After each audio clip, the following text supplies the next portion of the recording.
Hey, it's Jeremy here from the Physics Online class. So, this is my video I'm going to do. It's going to be very non-edited, and how I'm going to do it is when I switch to the other person, I got a nice hat. So that'll be when I switch out. I'll just dip over like over here or something. Alright, let's get this going. Let's get this bread. So, sir, could you tell us your name, tell us a bit about your project that you participated in? Yes. So, my name is actually Elias Romomer. I'm actually the one who found out about the speed of light. That's pretty interesting. Would you mind, telling us what you were trying to find at the time? Because surely most of the greatest things that you find out don't just happen on purpose. It's usually an accidental thing. Yeah, I see what you're talking about. Actually, the whole big thing that was going on was I was actually at the Paris Observatory observing Io, the innermost of the four big satellites of Jupiter. And turns out that when I was looking around, I was looking at the some of the eclipses, and I could see that the eclipse of a given moon was about 7 minutes greater when the observations were carried out when the Earth is in orbit, was moving away from Jupiter, than it was moving towards Jupiter.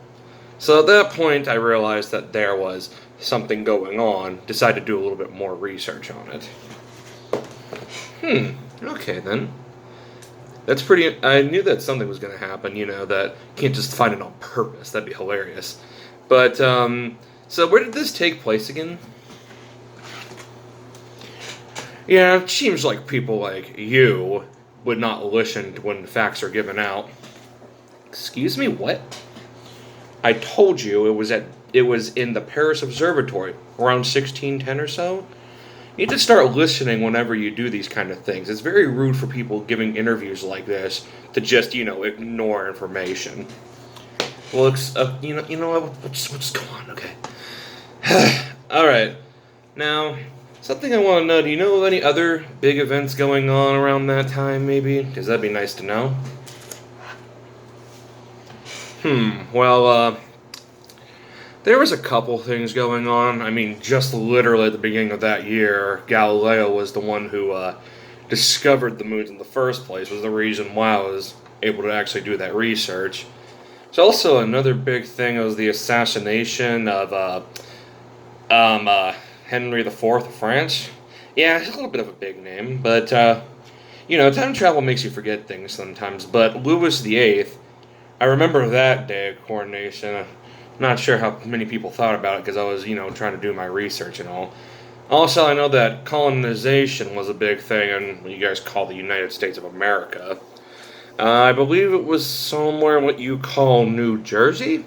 Somebody settled there? Can't remember who. Man, that was a long time ago, you old geezer. Excuse me? Nothing, never mind. Alright, so let's continue on with this interview. So, usually you can't just, discover things on your own. Would you please tell me who else was involved with this? Well, since it's all you know, I was actually the only one that was involved with my experiment at my time. Now, I mean, considering that this says, almost 400 years into the future, I'm sure that there's, some people who have decided to recalculate my stuff. I said about 140,000 miles per second is the speed of light. So tell me, what's the actual speed?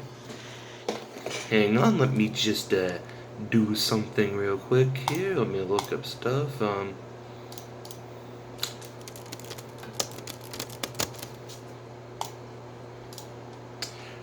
Yeah, it does say that there are other people who worked on it. Like investigator Fizeau, who found out was 313,000, which is off by a bit. It's about 300,000. That's what people have assumed is just the easy round number to go off of. Now, the person who was closest was Pearson, who actually guessed only about 2 miles off the current speed of light that we have. I'm glad to see that my research didn't go to waste or anything. So, yeah, nice to know. That's no problem. So, can you tell me what your role was in this experiment? Oh boy, you're seriously trying to think that I was just part of it as like a little thing. I was the main person, okay? The main person who did my experiment. It's not my fault that other people retested it. Why don't you go talk to them? Yeah, I would, but most people are kind of dead, so I mean. Uh. eh. Hmm. Yeah, I can see that. Alright, anyways, so, okay, let's go on with this. Just a couple more questions for you, okay? How do you think your role has impacted the science community? Well, as you can see, basically think about most things that use Planck's constant use this elaborate this elaborate stuff that I wrote down here in order to get the constants that we have today. Yeah, the speed of light constants. If that wasn't for me, you probably wouldn't have it. Great, you're the cause of my insanity. Oh well, whatever. I just got two more questions for you, okay? Yes, go ahead. Okay, question number one.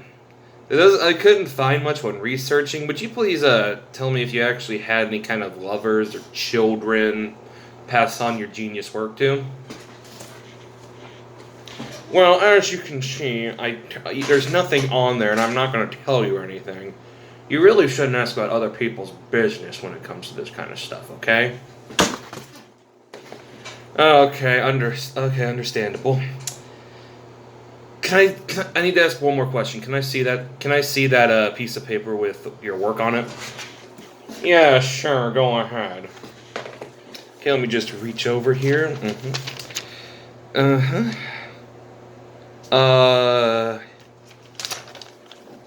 Why is there a JoJo's reference question mark on there? What's a JoJo's reference? What are you talking about?